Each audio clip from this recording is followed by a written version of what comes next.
Hey guys, welcome back to my channel.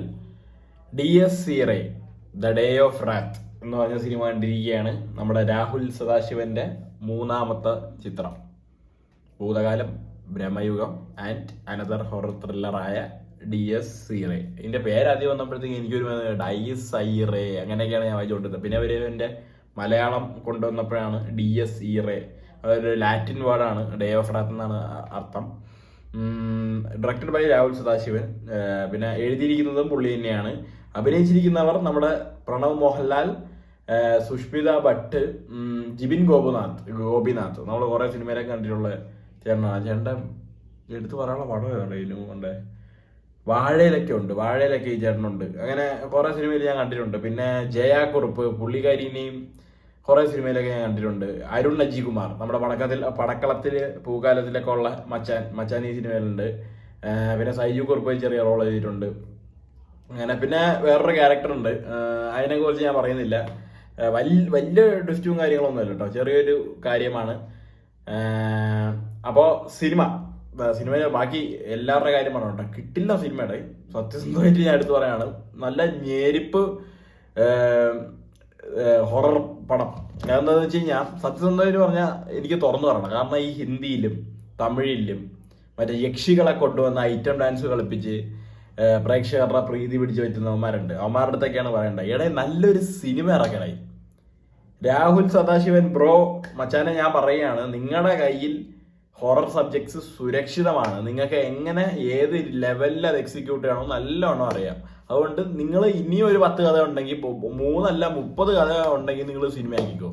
പല നടന്മാരെ വെച്ച് എല്ലാവർക്കും ഓരോരോ ഹിറ്റ് ഉണ്ടാക്കി കൊടുത്തോ. നല്ല രീതിയിലാണ് പുള്ളി ഓരോ സ്ക്രീൻ പ്ലേ ആയാലും, അതും ടെക്നിക്കലി പുള്ളി സെറ്റ് ചെയ്യുന്ന ഒരു സംഭവം ഉണ്ട്, ഒരു ആംബിയൻസ് ഉണ്ട് പുള്ളി സെറ്റ് ചെയ്യുന്ന ഒരു എന്താ പറയുക, ഒരു അറ്റ്മോസ്ഫിയറിക് ഒരു സാധനം ഉണ്ട്. സൗണ്ട് എന്ന് വെച്ചാൽ തുടക്കത്തില് ഒരു സിമെന്റ് അരയ്ക്കുന്ന മെഷീന്റെ ഒരു ശബ്ദമുണ്ട്. അത് ആദ്യം കാണുമ്പോഴത്തേക്ക് നമുക്ക് ചുറ്റും സൗണ്ട് അടിച്ച് വരുന്നുണ്ട്. അറ്റ്മോസ്ഫിയർ സിസ്റ്റത്തിലാണ് ഞാൻ കണ്ടത്.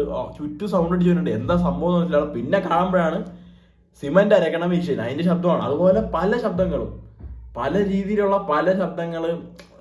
അതിപ്പോ കുറെ സാധനങ്ങളുണ്ട് അവിടെ, കുറെ മൈന്യൂട്ടായിട്ടുള്ള സാധനങ്ങളൊക്കെ ഉണ്ട്. ഇപ്പൊ ഒരു സിഗരറ്റ് കത്തിച്ച് അത് എരിയുന്ന ശബ്ദത്തിൽ തുടങ്ങി വേറെ പല രീതിയിലും സൗണ്ട് ഡിപ്പാർട്ട്മെന്റ് അവരുടെയൊക്കെ പേര് എടുത്ത് പറയണം.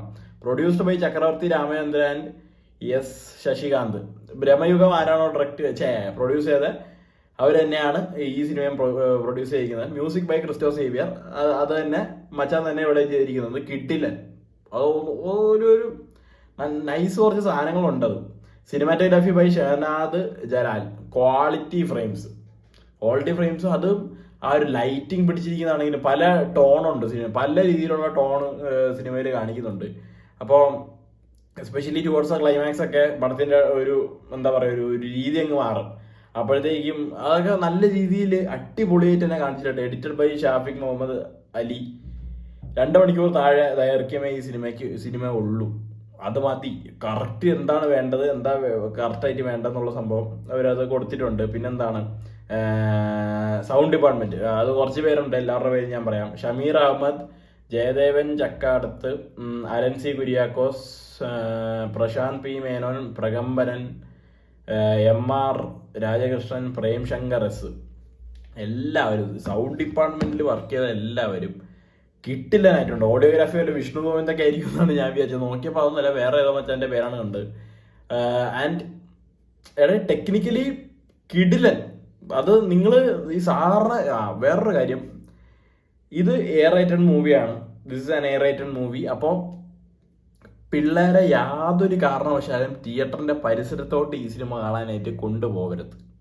അതൊരു റിക്വസ്റ്റും കൂടെയാണ്. കാരണം എന്ന് വെച്ച് കഴിഞ്ഞാൽ, ഇപ്പൊ നിങ്ങളൊരു മോളിലൊക്കെ പോയാണ് സിനിമ കാണുന്നതെന്നുണ്ടെങ്കിൽ അവര് അവിടെ ID പ്രൂഫ് ചോദിക്കും. അവര് ഏജ് ലിമിറ്റ് ഇല്ലെന്ന് മനസ്സിലാവുകയാണെങ്കിൽ അവര് അപ്പൊ തന്നെ വിട്ടോന്ന് പറഞ്ഞാൽ അവര് പറഞ്ഞു വിടും. പക്ഷെ അങ്ങനെ പറഞ്ഞു വിടാത്ത കുറെ തിയേറ്റേഴ്സ് ഉണ്ട്. എന്ന് വെച്ച് കഴിഞ്ഞാൽ ഇങ്ങനത്തെ ഒരു റൂൾ ഉണ്ടെങ്കിൽ പോലും അവരതൊന്നും മൈൻഡ് ആകാതെ, സാറിന് ലോക്കൽ തിയേറ്റേഴ്സ് ഒരു സ്ഥിരമുള്ള സാധനമാണത്, അതൊന്നും മൈൻഡ് ചെയ്യാതെ അവർ ചുമ്മാ പിള്ളേരൊക്കെ കയറ്റി വിടും. പക്ഷെ നിങ്ങൾ രക്ഷിതാക്കളാണ് അതൊന്ന് നോക്കേണ്ടത്. കാരണം എന്താ വെച്ച് കഴിഞ്ഞാൽ, ജംസ്കെയറൊക്കെ വിടും, ജംസ്കെയറും എൻ്റെ പേടിപ്പിക്കുന്ന പരിപാടി അതൊക്കെ പോട്ടെ. പക്ഷെ ഭയങ്കര വയലന്റ് ആയിട്ട് ഭയങ്കര ബ്ലഡും കൂറൊക്കെ ആയിട്ടുള്ള ഒരു 2-3 സീൻസ് ഉണ്ട്. അത് അവസാനത്തൊക്കെ ഒരു സാധനമുണ്ട്. ഞാൻ എന്താന്ന് പറയുന്നില്ല, പറഞ്ഞു കഴിഞ്ഞാൽ ഒരു എന്താ പറയാ, ഒരു വിഷ്വൽ എക്സ്പീരിയൻസിന്റെ ഒരു ഇത് പോകും, ആസ്വാദനത്തിനെ ബാധിക്കും. അതുകൊണ്ട് ഞാൻ എന്താ സംഭവം എന്ന് പറയല, പക്ഷെ കാണുമ്പോൾ നമുക്ക് ഒന്നായി പോണ കുറച്ച് സാധനങ്ങളൊക്കെ ഉണ്ട്. ആ രീതിയിലുള്ള കുറച്ച് സീക്വൻസസ് ഒക്കെ ഇവർ എടുത്തു വെച്ചിട്ടുണ്ട്. പക്ഷെ അവരതൊക്കെ എക്സിക്യൂട്ട് ചെയ്തിരിക്കുന്ന രീതി കിടിലനായിട്ട് തന്നെയാണ് അവർ ചെയ്തിരിക്കുന്നത്. പക്ഷെ ഈ ഒരു കാര്യം എനിക്ക് പറയണം. പിന്നെ വേറൊരു ഇൻഫോർമേഷൻ എനിക്ക് തരാനുള്ളതെന്ന് വെച്ച് കഴിഞ്ഞാൽ, ഇതൊരു ഫ്ലാറ്റ് റേഷ്യോ സിനിമയാണ്. അതായത് ഇപ്പൊ കൊച്ചിയിലുള്ളവർക്ക് ഈ സിനിമ കാണാൻ പറ്റിയ ബെസ്റ്റ് സ്ക്രീൻ ആണെന്ന് ഞാൻ ചോദിച്ചാൽ, ഞാൻ കണ്ട PXL സ്ക്രീനാണെന്ന് തന്നെ ഞാൻ പറയും. കൊച്ചി ഫോറം മോളിലുള്ള സ്ക്രീൻ ഫോർ PXL, അവിടെ ഇരുന്ന് വേണം ഈ സിനിമ കാണാൻ എന്ന് ഞാൻ പറയും. ടിക്കറ്റ് റേറ്റ് കുറച്ച് കൂടുതലാണ്, ശരിയാണ്. പക്ഷെ അവിടെ ഇരുന്നാൽ ഈ സിനിമയിൽ ഒരു അറ്റ്മോസ്റ്റ് എക്സ്പീരിയൻസ് കിട്ടും. ഇപ്പോൾ വനിത പോലത്തെ തിയേറ്ററിലൊക്കെ പോയുള്ള ഒരു പ്രശ്നം എന്താണെന്ന് വെച്ച് കഴിഞ്ഞാൽ, നിങ്ങൾക്ക് സൗണ്ട് വൈസ് എക്സ്പീരിയൻസ് കിട്ടുന്നതായിട്ട് തന്നെ കിട്ടും. പക്ഷെ പ്രശ്നം എന്താണെന്ന് വെച്ചാൽ അവിടുത്തെ ഫ്ലാറ്റ് റേഷ്യോ സ്ക്രീനാണ്, നമ്മുടെ സ്കോപ്പ് റേഷ്യോ സ്ക്രീനാണ്. അവിടെ ഫ്ലാറ്റ് ആണ് സിനിമ. അതായത് ഇത്ര സ്ക്രീൻ ഉണ്ടെങ്കിൽ ഇത്രേ സിനിമയേ ഉള്ളൂ. അങ്ങനത്തെ ഒരു പ്രശ്നമുണ്ട്.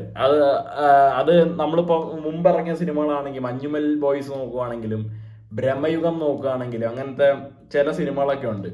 ഈ സിനിമകളൊക്കെ PXL കണ്ടിരുന്നെങ്കിൽ കുറച്ചും കൂടി അടിപൊളി ആയേനെ എന്ന് എനിക്ക് തോന്നിയിട്ടുണ്ടായിരുന്നു. കാരണം ഞാൻ കണ്ടിരിക്കുന്ന സ്ക്രീൻ മൊത്തം സ്കോപ്പ്, അവിടെ നടുക്ക് ഇത്ര, സൈഡിൽ മൊത്തം വലിയ ബ്ലാക്ക് ബാർ, ഈ ഒരു സ്കീമിലാണ് കണ്ടിരിക്കുന്നത്. അപ്പൊ ഈ ഇടയിട്ട് വരുന്ന കുറേ സിനിമകൾ ഇവര് ഫ്ലാറ്റ് റേഷ്യോയിൽ തന്നെയാണ് ഇറക്കുന്നത്. കാരണം എന്താ കാരണം എനിക്കറിയില്ല. OTT-യിലൊക്കെ കൊടുക്കുമ്പോഴത്തേക്കും കുറച്ചും കൂടി എൻഹാൻസ്ഡ് ആയിട്ട് ഇരിക്കാൻ വേണ്ടി ആയിരിക്കാം. അങ്ങനത്തെ പല പല കാരണങ്ങളും ഉണ്ടാവാം. ചിലപ്പോൾ ആ ഒരു എന്താ പറയുക, ഡയറക്ടറിന്റെ വിഷൻ ആ ഒരു രീതിയിലായിരിക്കാൻ പോയിരിക്കുന്നത്. അപ്പോൾ അങ്ങനത്തെ കുറേ കാരണങ്ങളൊക്കെ ഉണ്ട്. നിങ്ങൾ ശ്രദ്ധിച്ചാൽ നിങ്ങളൊന്ന് ഓർത്ത് നോക്കിയാൽ മനസ്സിലാവും മഞ്ഞുമലും ബ്രഹ്മയുഗം ഒക്കെ എങ്ങനെയാണ് കണ്ടതെന്ന് നിങ്ങളൊന്ന് ഓർത്ത് നോക്കിയാൽ മതി. അപ്പോൾ നിങ്ങൾക്ക് കാര്യം മനസ്സിലാവും. അപ്പോൾ ഈ സിനിമ കാണേണ്ടത് അങ്ങനത്തെ ഒരു അറ്റ്മോസ്ഫിയറിലാണ്. തിയേറ്റർ വാച്ച് മസ്റ്റാണ്.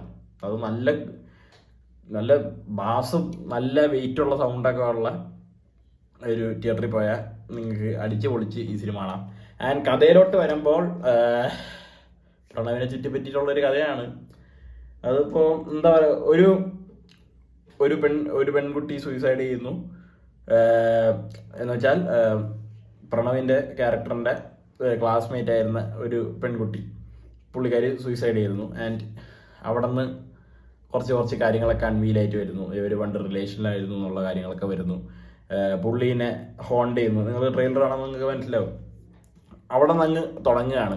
അങ്ങനെ ആ വീട്ടിൽ ഒരു പ്രേതബാധയുണ്ട്, അത് പ്രശ്നമാണെന്ന് അറിഞ്ഞ് പുള്ളി അതിൽ നിന്ന് രക്ഷപ്പെടാൻ ഓടുന്ന കാര്യങ്ങൾ അത്രയൊക്കെ ഉള്ളൂ. സാധാരണ ഹൊറർ പടം എങ്ങനെയാണോ അതേപോലെ ഉണ്ട്. പക്ഷെ ടെക്നിക്കലി അത് എനിക്ക് എത്രത്തോളം, എൻ്റെ വെർബലി എത്രത്തോളം എനിക്ക് പറഞ്ഞു തരാൻ പറ്റുമെന്ന് എനിക്ക് അറിഞ്ഞുകൂടാ. നിങ്ങൾ തിയേറ്ററിൽ പോയി തന്നെ എക്സ്പീരിയൻസ് ചെയ്യണം അവിടെ. ആൻഡ് സെക്കൻഡ് ഹാഫിലേക്ക് വരുമ്പോഴത്തേക്കും ഒരു പോയിന്റ് എത്തുമ്പോൾ അയ്യേ ഇത് എന്തരടാ ഇങ്ങനെയെന്നൊക്കെ പറഞ്ഞ് സെക്കൻഡ് ഹാഫിലേക്ക് എത്തിയപ്പോഴത്തേക്കും ഈ പടത്തിൻ്റെ മെയിൻ ഒരു മാറ്റർ ഉണ്ടാവുമല്ലോ, എന്തുകൊണ്ടാണ് ഈ പ്രശ്നങ്ങളൊക്കെ ഉണ്ടാവുന്നത്, ആൻഡ് ആര് കാരണമാണ്, എന്തിനു വേണ്ടിയാണ്, അത് കുറച്ച് എന്താ പറയുക, ക്ലീശ നല്ല. ഇതുവരെ അങ്ങനത്തെ സംഭവമൊന്നും കണ്ടിട്ടില്ല. പക്ഷെ എനിക്കൊട്ട് കൺവിൻസിങ് ആയിട്ട് തോന്നിയില്ല പേഴ്സണലി. ആ ഒറ്റ ഒരു നെഗറ്റീവ് ഒഴിച്ച് കഴിഞ്ഞാൽ ബാക്കി. പക്ഷെ അപ്പോഴും നമ്മൾ വിഷ്വലിയൊക്കെ നല്ല അടിപൊളിയായിട്ട് ഇങ്ങനെ ഇരുന്ന് കണ്ടോണ്ടിരിക്കുകയാണ്. അതിന് മാത്രമുള്ള സാധനങ്ങളൊക്കെ അതിൻ്റെ അകത്ത് എടുത്ത് വെച്ചിട്ടുണ്ട്.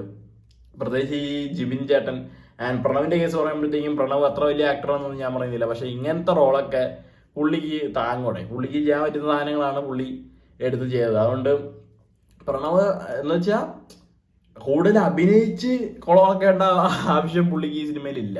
അതുകൊണ്ട് പുള്ളി ജസ്റ്റ് ആ ഒരു സിറ്റുവേഷനിൽ ആരൊക്കെ എന്തൊക്കെയാണെന്ന് വെച്ചാൽ പുള്ളീൻ്റെ ഒരു ലൈഫ് സ്റ്റൈലുണ്ട്. എന്ന് വെച്ചാൽ വീട്ടിലല്ലെങ്കിൽ മറ്റേ കൂട്ടുകാരൊക്കെ വിളിച്ച് പാർട്ടി. പുള്ളിയാണെങ്കിൽ ബിഗ്ഗസ്റ്റ് മറ്റേ റിച്ച് ഗഡീൻ്റെ മോനാണ്, ആർക്കിടെക്റ്റാണ്. പുള്ളീൻ്റെ അച്ഛനൊരു എന്താ പറയുക, ഒരു കമ്പനി ഉണ്ട്, വലിയൊരു കമ്പനിയാണ്, ഒരു ലാർജ് ഫേമാണ്.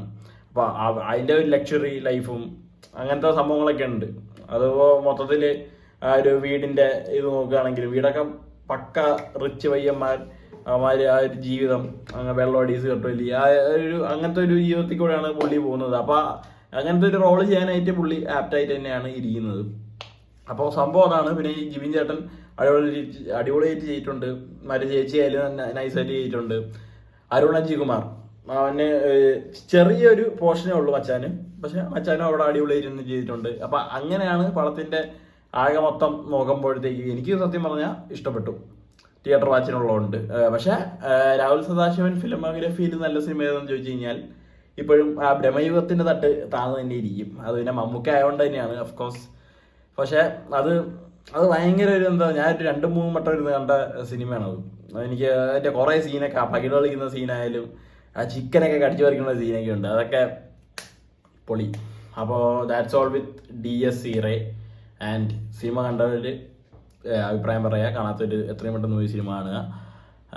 സ്പോയിലർ കണ്ടന്റ് എങ്ങനെ കഥ ഞാൻ ഭയങ്കര വലിച്ചു കെട്ടി റിവീൽ ചെയ്ത് പറയുകയാണെങ്കിൽ സ്പോയിലർ സംഭവങ്ങളൊക്കെ വന്നേക്കാം. പക്ഷെ അല്ലാത്ത പക്ഷം അങ്ങനെ ഇപ്പൊ തന്നെ കാണണമെന്നുള്ള ഒരു ഒന്നുമില്ല. റഷൊക്കെ കുറഞ്ഞ പതുക്കെ കാണാനുള്ള സിനിമയേ ഉള്ളൂ. അല്ലാതെ ലാലേട്ടൻ DP മാറ്റി എന്ന് പറഞ്ഞ് ലാലേട്ടൻ സിനിമയോട്ടെന്ന് പറഞ്ഞ് ഓടി പടച്ച് പോവരുത്.